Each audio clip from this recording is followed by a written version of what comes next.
What's different about BEEP? So the Babson Entrepreneurship Ecosystem Project exists because we think there's a gap.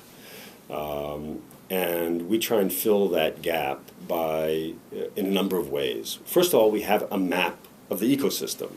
And in and of itself, it's very helpful to have a map or a conceptual diagram of what the ecosystem is made up of. And we have the 6 domains: the policy, culture, capital, human resources, support organizations, and access to customers.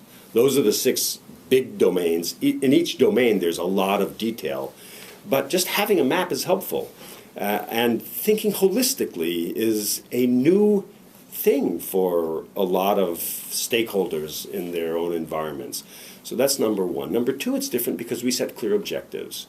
We have rules of thumb which says that in order for high growth entrepreneurship, for success to breed success, what is the tipping point?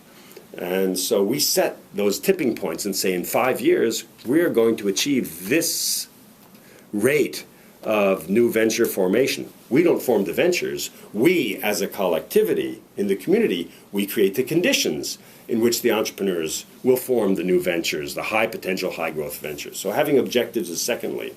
Thirdly, building capacity. So we, in collaboration with the stakeholders, hire a team of entrepreneurship enablers. We train them, we operate them, they report to us. Together we, and also using international experts, we together implement various programs, educational programs, policy impact programs, etc.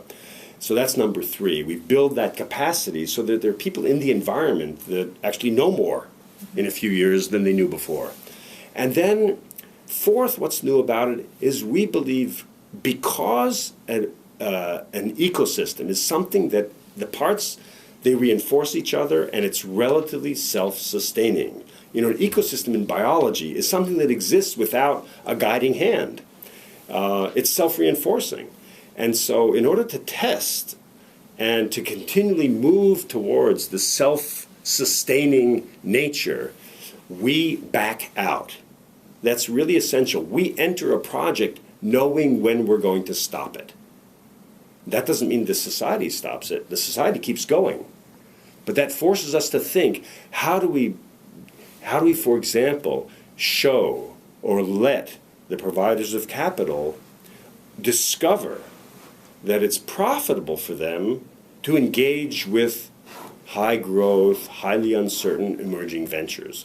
And how do we let potential entrepreneurs learn that if they make the entrepreneurial choice, resources will be available to them? So once the elements of the ecosystem begin to realize that there's benefit for them in this activity, it becomes relatively self-sustaining, and we can slowly back out. And we call it BOTS: build, operate, transfer, and sustain.